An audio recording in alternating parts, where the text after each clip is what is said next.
Welcome to Junkyard Theory, and every once in a while we get somebody from a niche department that's not usually given the spotlight, and yet they end up making movies what they are. And when it comes to blockbusters or action movies in general, the fight choreographer is somebody who makes all these fights as dynamic, vibrant, and bone crunchingly amazing as usual.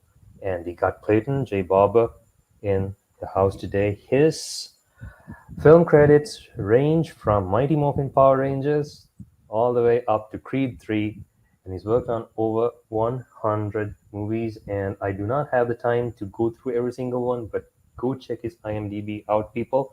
I'm so stoked to have Clayton on the show. Clayton, thank you so much for joining.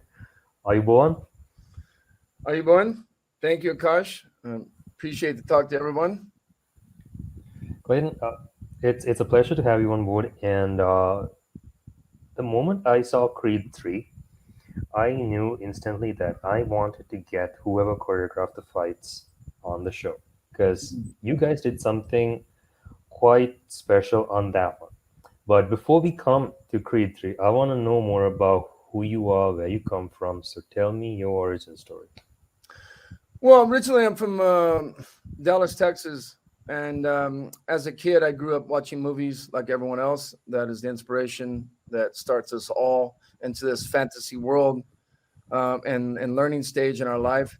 And then I gravitated towards sports as a young kid, and watching the '80 hockey team for America was very inspirational for me to say, okay, I want to go to the Olympics. And by virtue of that, I landed in martial arts because I'd always done some kind of physical thing, whether it's soccer, dance, gymnastics, or whatever. I was always flipping around, and I happened to land by seeing, Enter the Dragon. Watching Bruce Lee, I really fell in love with the sort of, rhythm of dance of fighting. And so, yeah, as a young kid, I started doing martial arts. Started out in the, around 1980ish, 79. And at that Just time, to, sorry, just gonna hold you there for a minute. Anybody who watches Enter the Dragon at a young age, I think this movie has such a profound impact on so many people.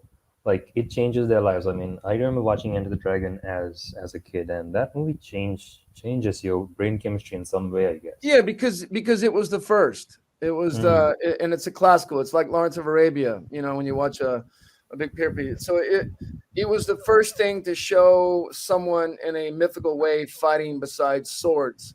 Usually in a Western perspective, we watch swashbuckling movies. But when that came out, it was very, Asian oriented from a Chinese perspective of kung fu and fighting with the hand, Chinese boxing, which was different. And to have it come out with a gentleman so charismatic, like Bruce Lee, it affected all of us. Like literally every single human on earth, when we saw that, we were like, who is that? Who's doing that? What is that? And how do we do that?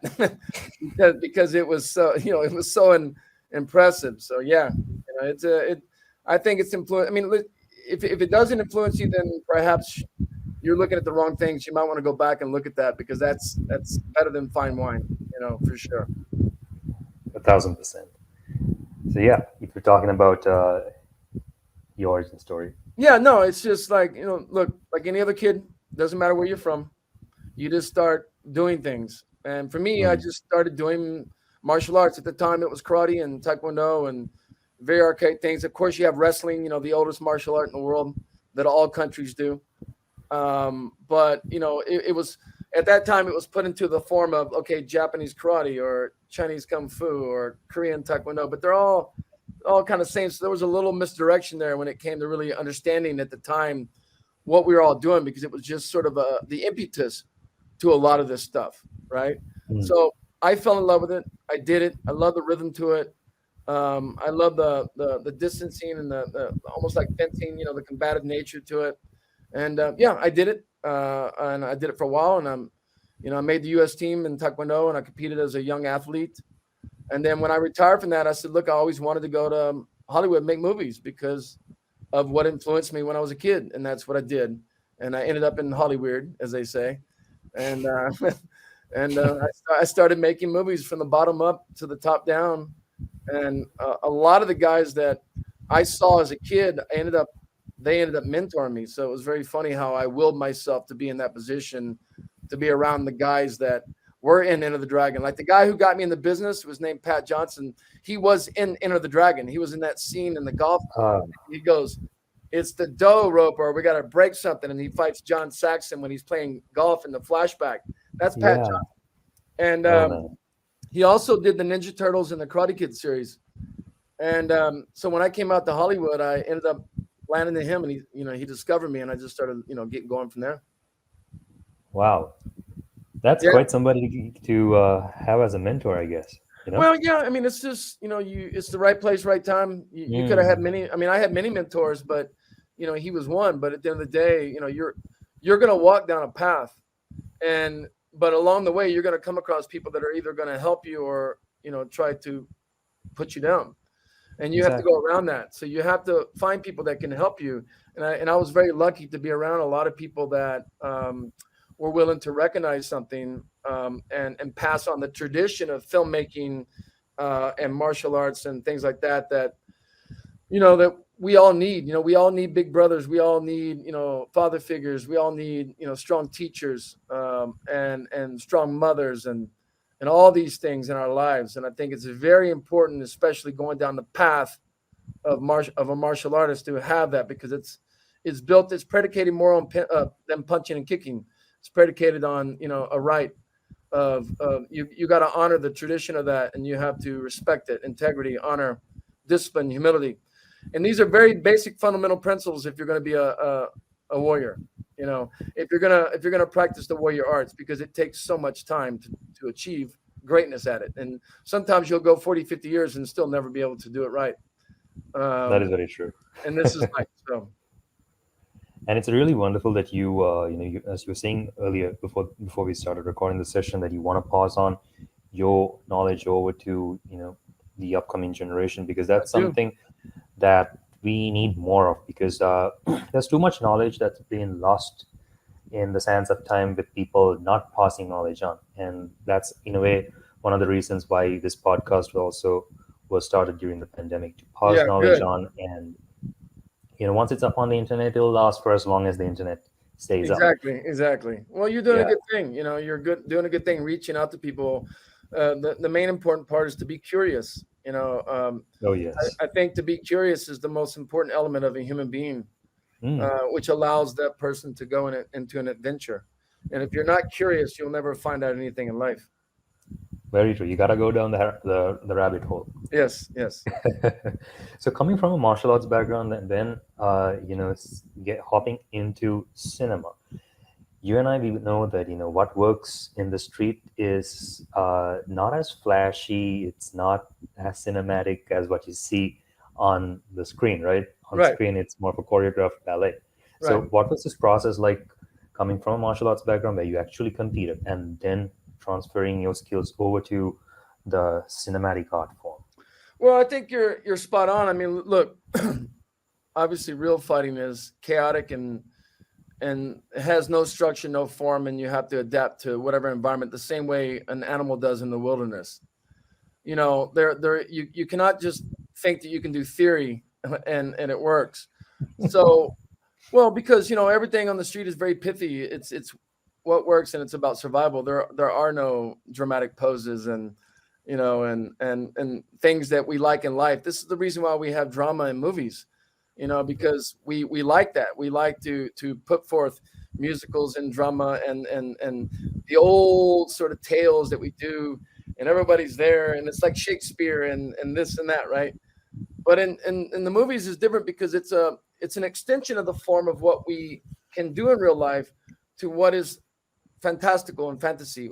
It's the same like when you eat. Usually you eat very sort of basic, to survive. But when you have a Mm. feast, you have a feast, and then you invite Oh, yeah. everybody over, and it's a presentation, right?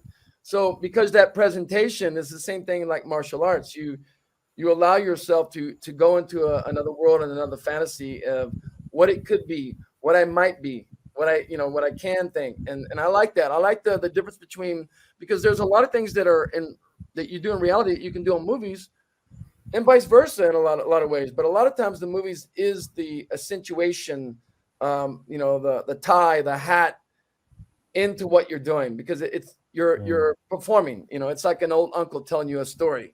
So there were three big giants that came down, and they had big sticks, and they tell the story. And I think in movies that's what you do. But in real life, you don't have a story of three giants. It's like, oh, it's a little bit different. So there's a balance there of the fantasy that we all love as human beings, and then the reality that we have to live in. And so I try to find the balance in that. I don't get bogged down on what works in reality to what goes on Mhm. film. What I do in film is I take an idea and I learn the rhythm, and I find out the instrument that's going to be played, whether it's a drum, a horn, a guitar, whatever it is, and I play that instrument to the sound where it's going to hit masses with a melody, the same way you play an instrument where they like. Okay, Mm. I can't play a chord in real life. People are going to, that's boring. But what I can do is I can present something that's beautiful. And I think that you have to approach cinema that way, because it's an art form in that way, because it's a dance and it's a violent ballet of what you're doing. It's a violent ballet. I really like that term. Yeah, yeah, Yeah. Uh, so when it comes to, say you get the screenplay, yeah. how do you start choreographing something like from paper to screen? Walk me through that process. You just look at the text, you look at the story, you look at the character, Mm. you look at the environment, and you look at the weapon. Those three or four things determine how you orchestrate your song, your violent ballet. So it tells you what language you're talking in.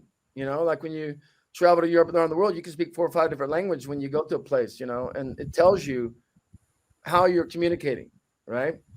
Same way with fighting, same way with language. I look at those three or four things that allows me to say, now I'm going to make the song that fits the script, because I'm not the ownership of the script, most of the scripts, unless I'm doing something personally. But if I get someone else's story and someone says to me, says, hey, can you create a world around this? I say, sure. And then I look at the script, and I read it, and say, it's a nice story. It's a love story, revenge story, whatever. Okay, great. The guy's strong. He carries a weapon. It's a sword. Great. So he's going to fight with the sword. And he loves his family. He's a man of honor. Perfect. And then you lay it down, and then you go and do it, and then that makes it very easy for me to translate, how to do a rhythm fight scene, no matter what language is in, no matter what country you're in, no matter where you go. It's the same. All stories are the same. They just wear different coats. That's You know what I lovely. mean? Yeah, they just, yeah, they just wear different clothes. That's all. True, true, true, true. And probably speak a different language, but Yes, exactly. everybody understands the visual language. Yeah, yeah. Yeah. Uh, so you come up with this fight choreography, right? And it's very character centric, location centric also. And we hear this so often that, all right, every single thing that a character does has to be influenced by something that's happened before, or based on their behavior. It's supposed to come from within. Do you follow this exact same principle, or are there times where you bend the rule a little bit just to make it a little bit more fun for the audience, something that Oh, might a not thousand happen? percent, 1,000%. You have to bend it for the audience, like I said. Otherwise, you're doing a tragedy play constantly. Where everything has to be rooted in something so dramatic. But that's not all life. Sometimes things happen spontaneously, and you need to exercise that. So yeah, I mean, I don't know. It just really depends. And where you're trying to go with it. But I don't get bogged down on like when I tried to entertain the audience, I go, okay, is the story rooted in something real? Okay, fine. It's revenge or a mother is killed. Then I look at it as a different context about what the character's thinking. Is it rooted in something where he's happy and he's going to go find something, clear across his country or whatever, and he just wants to go on a journey? Then, you make it a little bit more comedical and fun because the guy is living life and he's having a blast. So it really depends. I mean, like, look, stereotypically, like you said, most stories are rooted in something that is translatable all across the world in something deep. Mm. Okay. And it usually starts with that honor, family, life, brotherhood, love, revenge, ambition, whatever it is. It's always going to drive the human being inside of us because we all have those things. Some The sort of question, purpose. yeah, exactly. You have to have some sort of purpose. Most humans in the world in general are always looking for that purpose, which is why we have all this conflict and problems in life. You see it in every society.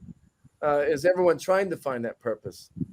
And when you do find that purpose, it's usually portrayed on film in the vein of a character that's usually fighting for the populous masses, living vicariously through that character. And they love to say, "Well, I'm going to be like that. I want to, I dream to be like that because that guy's fighting for something." And that's why we gravitate towards those characters because we wish we can be that way. I really like how philosophical it got very quickly. I know. Well, listen, you're talking. This is who I am. So, and I prefer the podcast to be layered than more topical, because you and I. I love this. I love Yeah, it. yeah. So, Yeah. I'd say we dive in. Because it's all connected. And I think Mm. that the viewer is not looking for me to chew bubble gum and say, "Hey, it's great to punch and kick, la la la." I think what's important is the people, the 1% that are going to understand this, and then the people who are hungry, they're going to understand what I'm trying to pass on, because it's not all my thoughts are not my thoughts; they're borrowed. So, I mean, and Borrowed or stolen. I never come up with an original idea my whole life. I've Mm. always stolen it. Yeah. So, but what I do is I pay respect to good ideas, and I want to make sure that people understand. Like, look, when you're doing movies, when you're doing things like that, take yourself seriously, but not that seriously. You need to get out of the way in what you do so that you can really perform magic. It's like get out of the way of the instrument, play the instrument. Don't act like you're the instrument. You're not the instrument. You're only the vessel that's playing the notes. And I think that the more you study life, the more you study these things, it's going to make you a better choreographer, in my opinion, and a better storyteller. Because again, stories are very ancient, and there's no such thing as a new story. No. So there's only new times, but every story becomes relevant, and I think that we all have to in every society. So and that's what I try to placate, and I think that's what keeps it real, keeps it grounded, and it keeps me thinking in a proper way. It's very interesting that you said that, and also what you said previously that so many things in life are spontaneous, Yes. and it's pretty much the same in filmmaking also, because no matter how much you choreographed a particular fight scene, like maybe you prepared for it months on end, but then on the day of the shoot, there's so many things that don't necessarily go according to plan, and you probably have to improvise. I'm pretty sure you've had your fair share of these experiences as well. Oh, 100%. That I call that jazz. jazz. And I call that jazz filmmaking, which means you Mhm. you just improv and go for it, right? Mike Tyson has the famous quote, "Everyone has a plan till you get punched in the face." Punch in the face. And film is a lot like that because in film you have structure, you have a preparation, you have storyboards, you have the script, you have the rehearsals. But a lot of times when you get onto the set, you get onto the environment, something happens. Something changes because it was never envisioned in the script. It was never envisioned in the conversation because now you have something real to see. And Mhm. also, what also doesn't happen is that you bring, let's say, three, four, five guys together in one room for the first time. And before that time, you never, ever saw their chemistry. It's like taking five different animals and put them in the same room. They'll go around, they'll smell each other, they'll do this, they'll play, they'll do this, like, and then all of a sudden you realize, okay, who's the alpha? What's this? What's that? You understand? Start like that. And then all of a sudden Yeah. you go, wait a minute. Now let's make a scene. So you show up there and everybody starts going, well, I want to do this and I want to do that. And you just let them play around like in the bar until you go, okay, now here's what we're going to do. And by virtue of that, they all come together very quickly. They realize who they are in the room and they start to become an ensemble of what you're trying to play. The same thing happens with action. You'll have something planned like pop, pop, pop, pop. But then when the camera's over here, let's say on the opposite side, or you shoot something wide or a medium shot, you're like, wait a minute, it looks much better from that. We did Mm. everything here. Let's go back here and let's do that and let's come in for the impact shot. And you can't see that until you're on the set. Or let's say you're doing a scene and you've planned it, and all of a sudden on the day, for whatever reason, one actor, one stunt guy does something magical and he makes a mistake. And in that mistake, it's better than the thing you planned. I go, we're going with the mistake. We do that because it looks better. And that's the beauty of playing the jazz, is that there's no rules. You want to have rules to start with, and then you want to throw the rules out the door when you go there, because that's how you create magic. It's like I said, it's like a fight. And you don't know what's going to happen when a fight happens.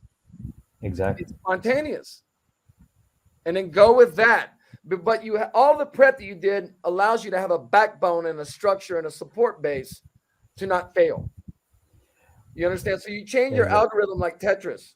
So you had this plan, but then he did this. Now we just move it around like this and go pop, and we go back to the same thing you did, and it ends up becoming better. And that's when people find magic moments. That is so true. I mean, like from the little experience that I have shooting stuff, like and then coming back to martial arts philosophy, you have that saying where you go, it's better to be a warrior in a garden than a garden in the wall. Yes. So you have all that prep and nothing really, sometimes you probably have to throw your plan out the window, but that planning, that preparation, it prepares you psychologically also to handle, like it gives you an idea how to go from A to B. Yes. How you Yes. find the way, that's up to you. Yes. Yes. Very good. Yes. Yeah.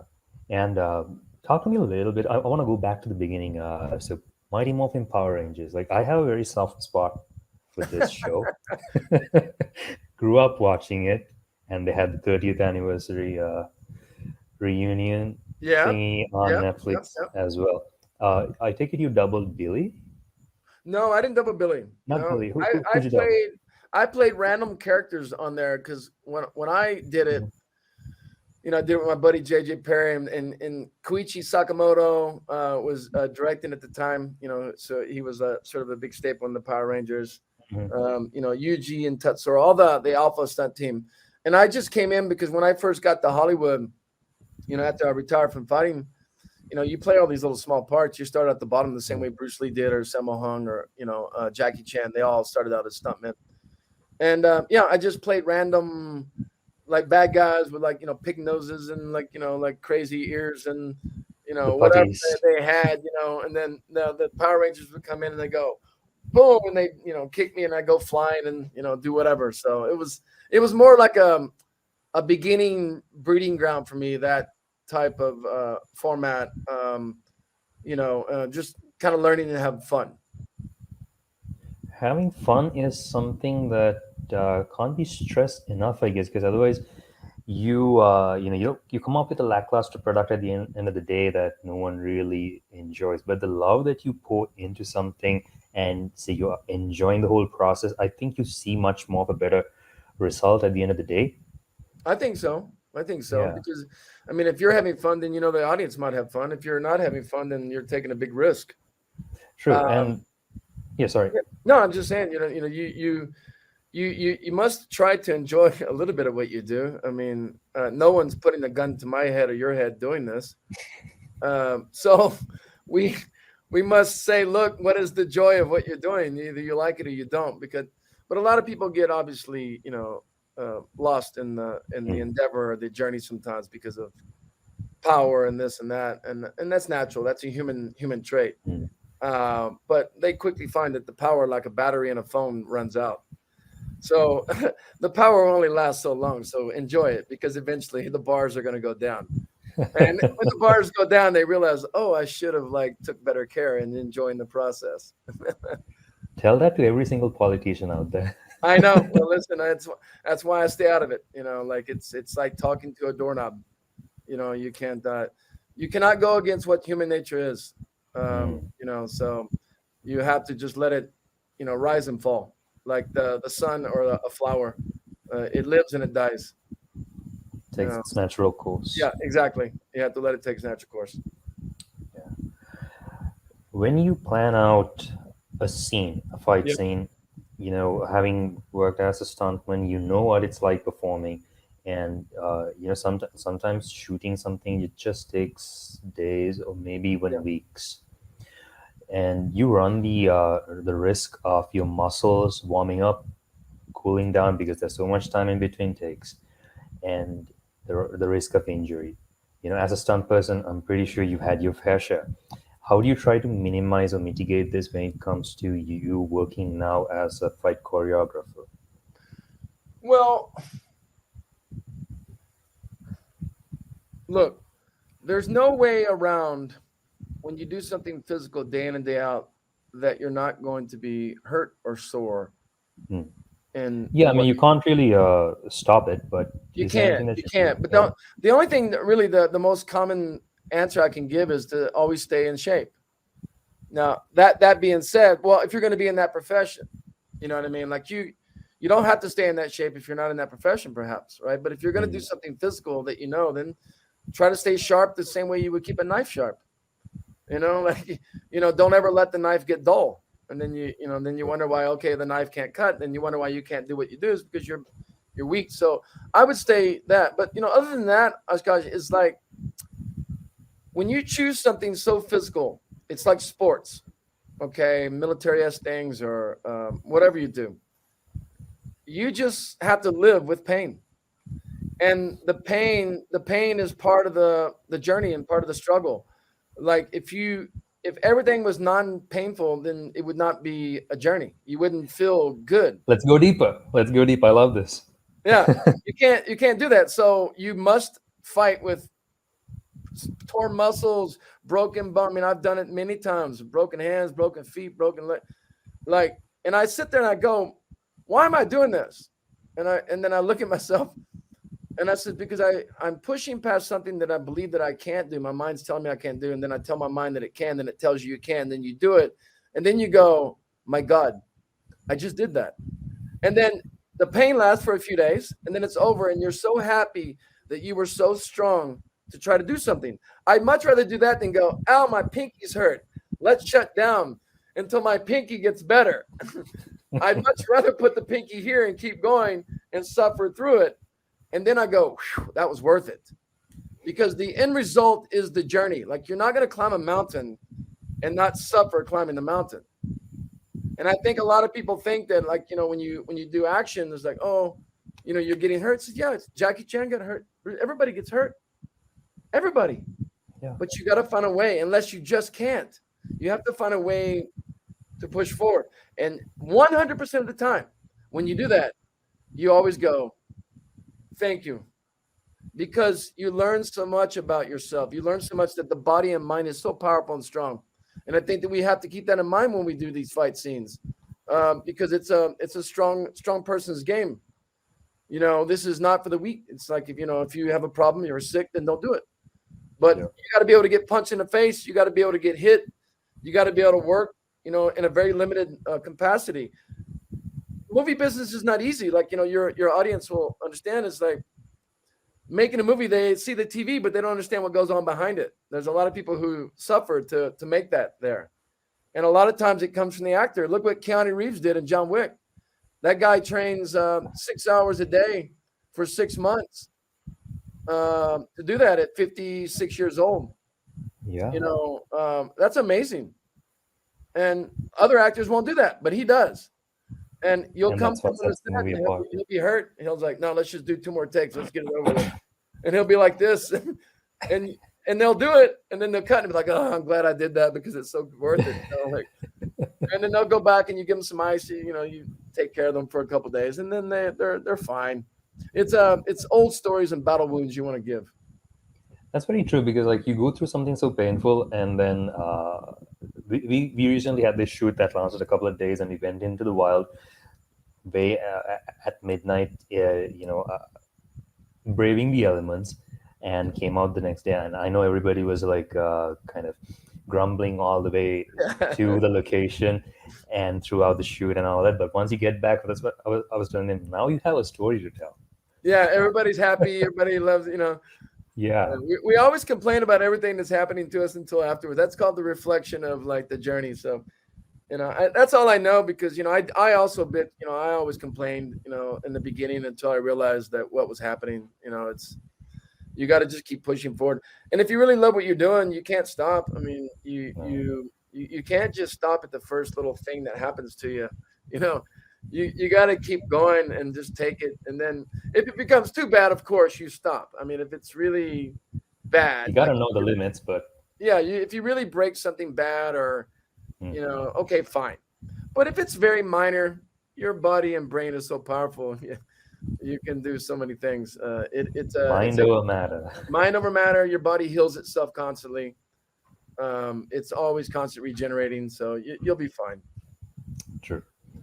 Uh, when it comes to the more recent flicks that you've done, like I'm sure there's a lot of safety protocols in place, and studios also demand this something called previs, like Yes, pre-visualization. For those who yes. of for the audience who doesn't know, could you just walk us a little bit through what previs is and how you prepare for sequences like that? Understand. Well, pre-visual is what is being asked of us to. It's testing, improving the concept from the script that you mentioned earlier. So a scene is written, and then we, the stunt team, will read the script, and then we will go to the gym, and we will choreograph that to what we think the story is. And after we do that, then we will visualize it with the camera. We will shoot what we think the story is with the camera and the angles and this and that, and then we will present it back to the director or the company and say, "This is our version that you Mhm. asked to go out and create." And pre-visual is very important now because it's again, it's considered like your outline, the way when you write a report. It is the most one of the most. It's like storyboards. When you do storyboards, you're pre-visualizing the image or the camera angle you want vis-a-vis a drawing what you want to do. The pre-visual in the video is now you're seeing the action take place per a hypothetical environment or sometimes in the same environment, but you already shot list your world with the camera. And then you just go in with the director of photography or the director, and you just go in and do that.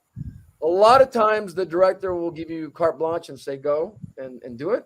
Sometimes the director wants to be involved with everything, Mm. and that's fine too. It just depends on how they work. My suggestion is if you want to be economical in shooting film, is to prep, do storyboards, do pre-visual. That way, you walk on the set. Everybody understands what's happening. Everyone understands the camera angles. Everyone's rehearsed it, and you can move and fly. But if you just get in there and make it up, like what I was saying earlier about a magic moment, that's only like one moment, you know. Sure. But you still stay to the plan because you have to stay in the confines of what you're doing. Wardrobe, makeup, special effects, production design. They're all involved in that because something's going to blow up or a costume might, if you get stabbed or shot, might get hit. All that's got to be coordinated so that you efficiently, the information from all departments is translated down to that. The pre-visual allows all of those departments to come together. It's like solving a Rubik's cube and then figuring out you solved one side and oh, I got like Yeah, four more sides to look into. to figure out. Yeah, exactly. Yeah, That's a but good analogy. it's beautiful because like you come to this stage where you can right now in this day and age where filmmaking, the technology itself is democratized. You can just shoot a previous sequence from your iPhone or whatever, Yep. and you can Yep. pretty much it speeds up the process. It makes it all the more easier. And they didn't have this back when Jimmy Wang Yu, Bruce Lee, Jackie Chan did No, it back in none, the none. day, and it's a testament to how technology evolves and also how the art form of action evolves along with it. Because you see movies like The Raid and how much that pushes action, the John Wick series, and I think you worked with Gareth Evans on Gangs of London too. Yeah, he was. Yeah, he was over there. He was an executive producer. But the thing about Gareth's secret sauce is that he preps a lot. Perhaps, yeah. He preps for like a year, and he's one of the best preppers in the world because he knows exactly. He's testing and proving exactly what he's going to do from the visual effects to the practical effects to the scenes itself and to the camera, and that's why his scenes are so dynamic is because they're well thought out, they're well planned, and they have a meaning. And every action, everything has a connotation, a punctuation to what he's trying to do, and it's very Mhm. visceral. So yeah, he's one of the best planners in the world. I think he's probably one of the best, action directors in the world, period, because of that process. Um, and so, yeah, he's definitely someone to emulate as best you can. It's hard to do because he really pushes the envelope hard. And I really got a lot of respect for him, man. He's a great, great filmmaker. When it comes to you said previously that you get carte blanche from most directors when you show a previous sequence.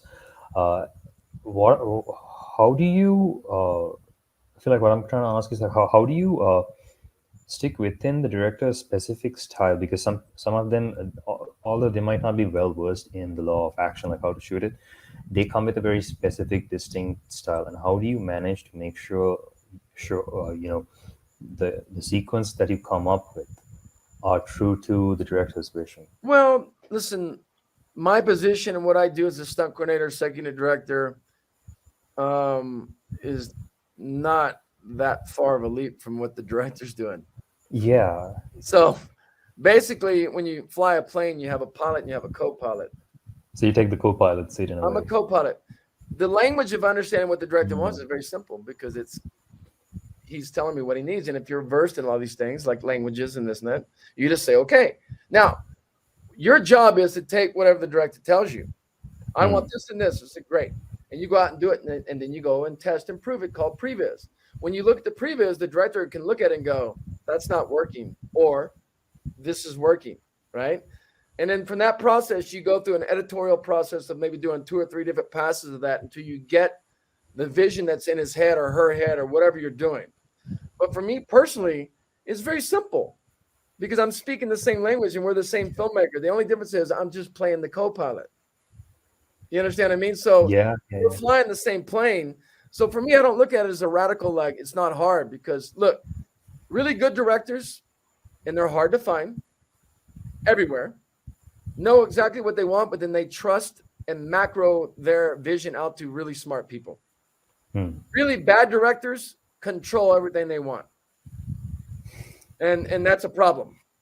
So it's very simple for me to decipher between a really good director. A really good director will say, look, I trust you. Go and do this. That's called a great leader and a good visionary. And then we marry what he wants to do through everything else. A really bad director is like, I don't trust you. Well, I want this and I want that. Then you got a problem. Then that's when you say, look, my friend, maybe you should pick a different career and not direct. that's very No, true. I'm serious. Like, or go do personal films that you're in complete control and you're a dictator of your ideas, but making a movie is a collaboration.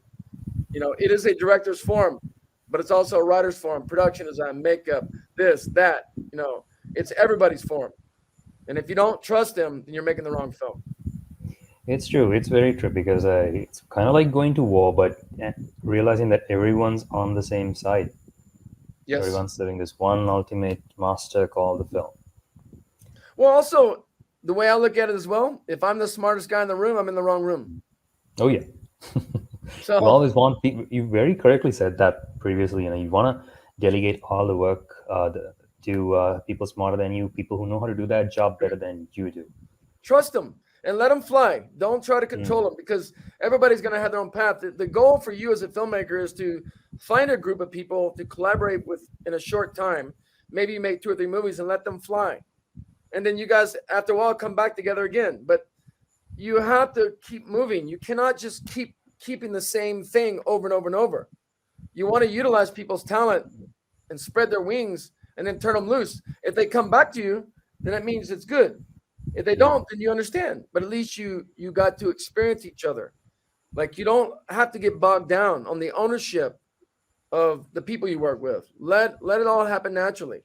And I like that process because I work with thousands of people. And every time I work in a movie, I work with somebody new. And I'm just like, okay, here's a new journey. Let's go. Sometimes you use the same guys, but a lot of times you don't have a chance to. So you really have to be open to just the moment in making a movie, not, the control of the moment. Let the moment happen. Be in the now. Yeah, exactly. I guess your viewers are like, hey, I thought you guys were going to talk about karate and kung fu. You're talking about all kinds of weird stuff. We got all kinds of weird audiences over here too. So I know, I I know. mean, yeah, we got the full spectrum. Yeah, it's better to stimulate and talk like this because what we do is very serious and we love it, and you have to love what you do. 1,000%, 1,000%. Uh, there was there was this thing about, I've always felt that filmmaking itself, even martial arts, they have so many parallels, and they also go back to this very fundamental art of hunting that our ancestors used to have, where they get hungry, they go together, they hunt in packs, they grind, kind of like carnivores, like they hunt the prey, come back, eat it, relax for a while, and then they go back in again. It's very similar to the whole process of preparing filmmaking. It's like an evolutionary step on top of it. So I don't know if I'm like saying it correctly, but No, I it's mean, more listen, based on. I can pick up, I can read between that because you're right. Look, hunting is the most basic primal thing that all human beings Mm, do since the beginning of time. yeah. And also, when you try to become ambitious or achieve something, that is a form of hunting. When you want to go build a building or build a house, you have to hunt down how to do that house.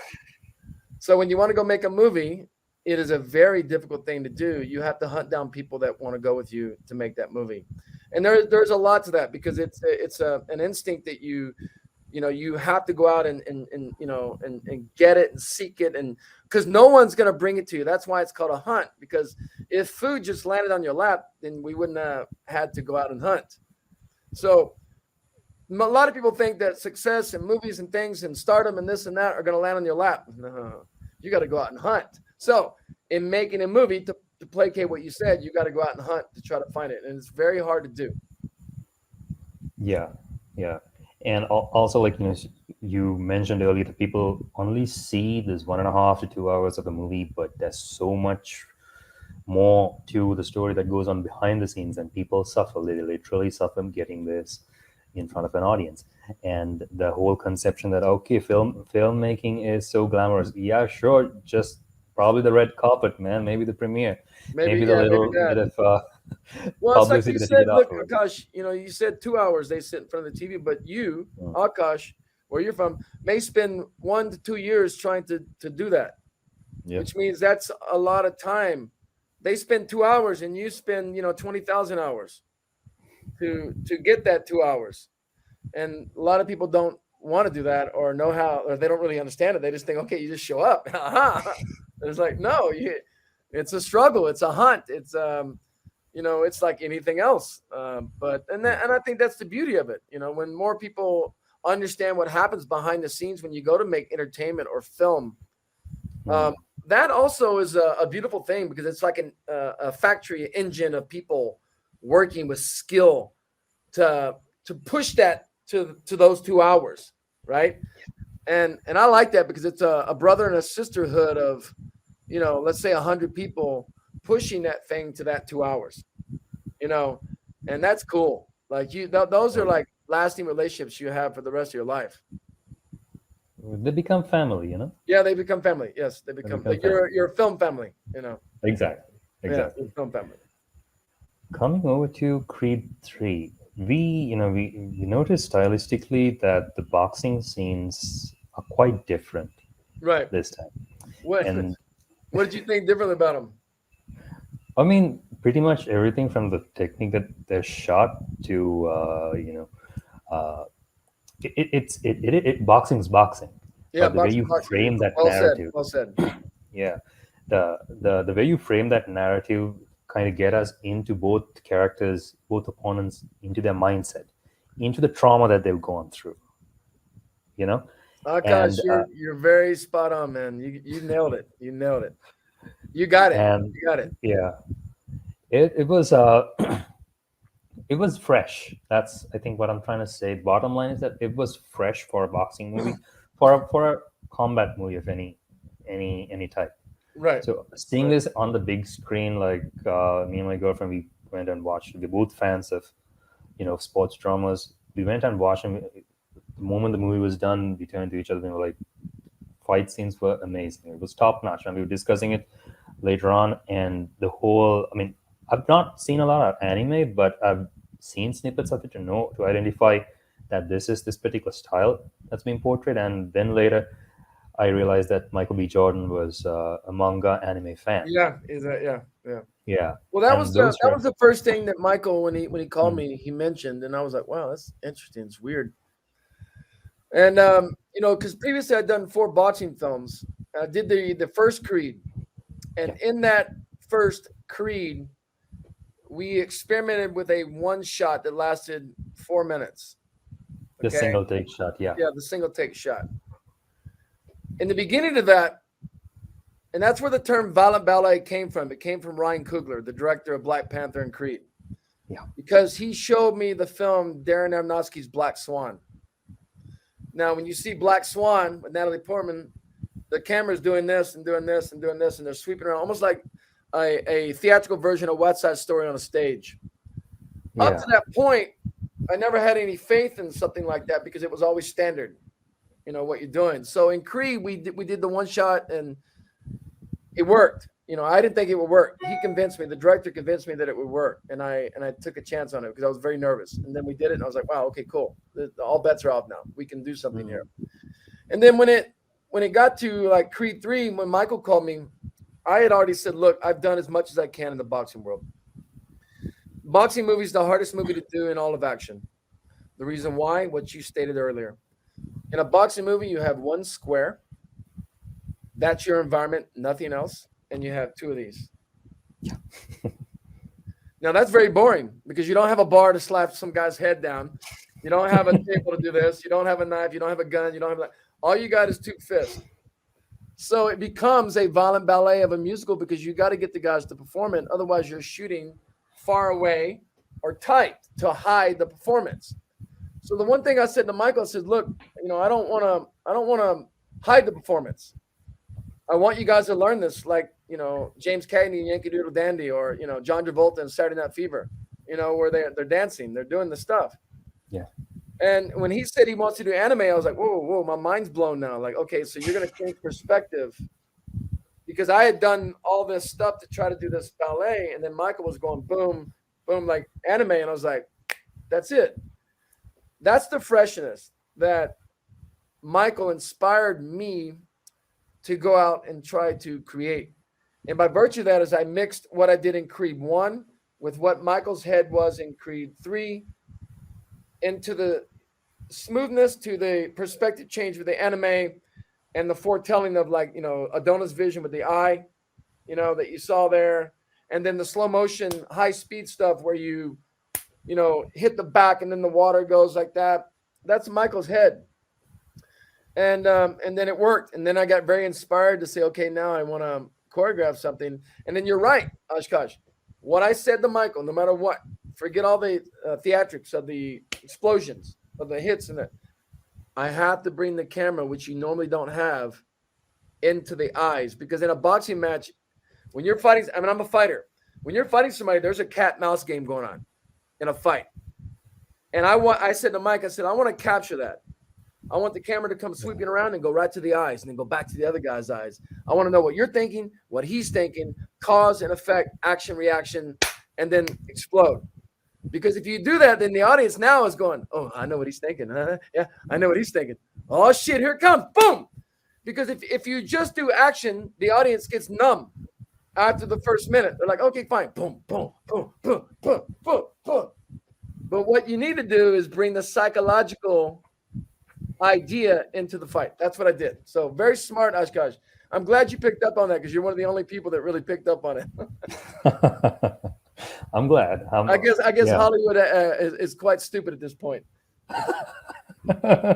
Not really, because I mean, like what you guys did there, the little fantasy element, crowd's empty. It's just the two of them, because that's actually what it is. What a fight really is, right? It's you and your opponent. Yeah. And just getting into the psychological mindset where Adonis is the punching bag, and Damian Anderson, he sees the boss of the cage, the prison. Correct. That it puts you as the viewer in a whole different perspective. Like, oh man, these two they're fighting not just themselves, but their entire freaking histories. Yeah. It's all of that, which kind of boils down to this moment. Put the egos and everything aside. It's just these two kids just battling it out on a playfield within their heads, and that was just so beautiful. Yeah, it's therapy for them. That's the whole point of the scene. It's for them to get it out, off their Hmm. chest. That's what, this is, those are Michael's ideas and story points that I just translated, and I help facilitate. Amazingly well. I mean, it's nothing that we ever seen before, and I just can't imagine where like you guys have pushed the envelope so far. Where are you gonna go next, man? I don't know, to be honest with you. That's the thing. It's hard because, like I said, I've done 5 boxing movies, and I'm lost for words now. And I always tell. I mean, I'm honest about it. I can't sit here and go, "Oh, I've got all the answers," because the only thing you can do, I think, is change the drum line. And what I mean by that is change the rhythm. Okay, a How song is so? a song, a melody is a melody, a note is a note. Well, a drum line you can go 2 time, 1 time, 1.5 time. You can go bum bum bum bum bum boom bum bum Hmm. bum bum bum bum. It's all about the rhythm of the fight. The rhythm of the fight dictates like a dance, what you do, right? The tempo. The tempo I think is the most important. It's like either you that I think is going to be the next level. It's like a sword scene. If I go kang kang kang kang kang kang, then it's like that. But if I go kang kang kang kang kang kang kang kang kang kang kang shoop, kang kang kang, that Hmm. changes the pop pop pop rhythm. So I Yeah. think you have to change the drum line in a boxing fight to make it more exciting. In order to do that, you have to find two willing people who can perform it because it's like dancing. You it's very hard. And that's usually why in a boxing movie you hide the camera, which I tried to Hmm. get away with it. I said I'm not gonna do that. I'm not gonna do these shots where you're hitting the body like too much. I want to see the guys performing it because otherwise, what musical are we watching? Like, what are we watching here? It's boring. Yeah. Okay, two guys are beating each other up. Great, love it. But if it's not pretty and you don't see them doing it, then you don't. The You don't audience believe can't it. go on a journey. You know what I mean? Yeah. So that's the way I approach it. So I don't know, Oshkosh, what's going to be next. To be honest with you, I mean, I think if I do another boxing movie, I'm going to really focus on rhythm and I'm going to use the same story mentality. Unless, let's say, it's a sports movie from ESPN, then I got to do more of the ESPN camera because it's TV, right? Hmm. You're doing the wides. Yeah. If I'm doing an old film, like say 1920s, then it's a little bit different because the lighting is different and the the smoke in the room and the fighters were not that good. They were just tough. So then you Yeah. change the story to the era. Like when it Hmm. became like Muhammad Ali and Floyd Mayweather and now everybody's slick. Everybody's Yeah. slick. They weren't doing that in 1950, 1960. So it depends on the era. It like let's say for instance, let's say we do a cyberpunk boxing movie like in the future. Then I Hmm. don't know what to do because then then you can do whatever you want. It's like artificial intelligence boxing, like okay, because then they're going to be so good that there's very little story there, because it's just it's like Terminator at that point. So True. it's a very good question, and I don't have all the answers, but if it came to me again, I'd try to think about the same way I'm thinking now to make it happen. You'll figure it out, I'm sure. Right now, well, I had to this point, and I got very lucky. So we'll see. Luck, or is it preparation meets opportunity? Both. It's both. It's both. And then a lot of hard work. I Oh think yeah. the greatest asset that you can have as a creator is to listen. Hmm. Listen and Go watch. a little bit deeper into that. Well, like when you listen, you see the truth around you. Okay, so when you're on a set, if I listen to Michael says, "Hey, I want to do anime." At first, I want to shut him down. No, that's stupid. But if I open my ears and listen, I go, maybe there's a What's that thing that makes you want to shut it down? Is it ego, or is not it the so much fear? ego. Not so much ego is precedent. Mm-hmm. You understand? Like you're flying a Yeah. plane, you don't say to someone, "I'm going to go. Okay, now I'm going to fly the plane like this all the way from the." You're like that. Yeah. No, Yeah. the Yeah. plane takes off and the plane lands, and you're safe. But somebody says, "Hey, but I want to take off and I want to do this and I want to do that. And I want to do that." And you're like, Mm. "Oh, maybe we." Are you sure? You Mm-hmm. understand? Yeah, I get you. I So, get so you. to listen is very important to everything around you because if you surround yourself with smart people, somebody will say the thing that's right. If I'm not open to that, then I'm going to be stubborn, like you said, perhaps, and I'm going to just, I got it. I'm going to create this. No, what I do is I sit back and watch, just like watching anything else. I watch, listen, and I go, and then I take 20 people's what they said, and then I go, somewhere along the way, there's the truth. And then I go, now I'm going to do what I believe mixed with that. And then I turn it into something which is what the product needs, which is the truth. And that's how you find discovery, is by listening. You can't do it by shutting yourself down. You got to keep listening.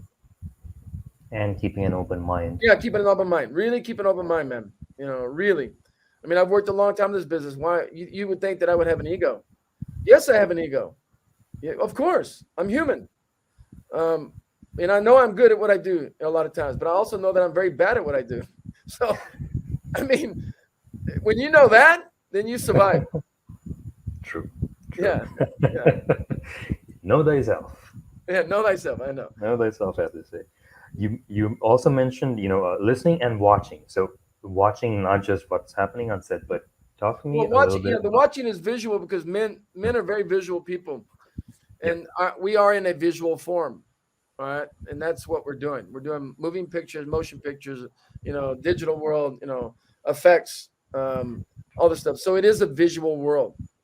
So visually, you just need to be open as well. You need to open your eyes and just look at everything that's happened visually, in front of you, and what kind of painting you want to do to that visual. And then you can find the rhythm of what you want to do and then marry it together and then sort of write, what needs to be there. But there are certain elements that you cannot replace, like story. Okay. So it is what it is. Like you need to be. Both of them need to be there. We are doing a visual form. You need to understand that. But a lot of times, I will defer a visual scope to someone who really, really specializes in visual scope. Right?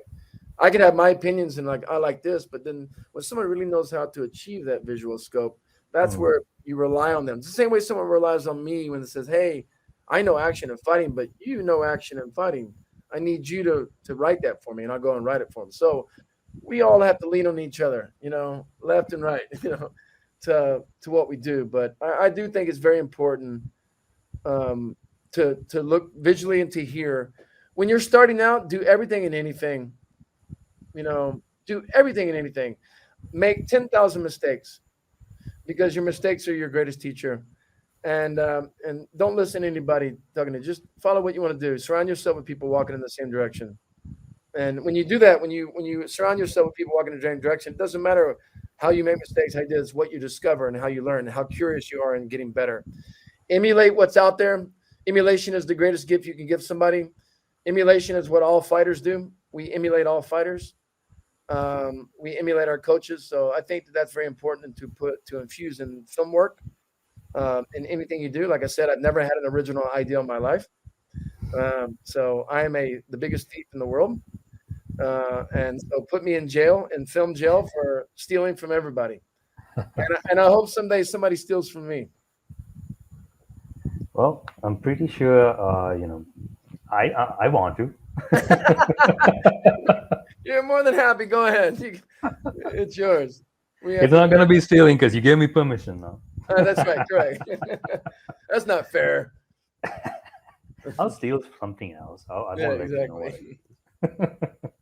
Clayton, thank you so much for doing this. This has been enlightening and equally amazing because we went deeper rather than surface level, like you were saying, and it's more than I actually expected. This has been quite the conversation. Okay, so you're okay with it, right, Akash? I am beyond happy. Okay. Well, I really appreciate it. I want you to stay in touch with me. Let me know how you're doing in your country over there and in your film career. I'll let you know what I'm doing, and if I ever get in that side of the world. A lot of times I get offered to come over to India. I know it's not too far from there. Oh no, it's just a hop, step, and a jump away. Yeah, hop, step, and jump over there. Always welcome. Yeah, and I think because your capital city is Colombo, right? It is. Yeah. Yeah, Colombo. Love to visit there. Big major history there. I'm a big historian. Love to travel there someday. So stay in touch with me. I really appreciate it, and appreciate your time as well. 100%. Definitely going to keep in touch and looking forward to everything else you do. And until next time, this is Junkyard Theory, folks.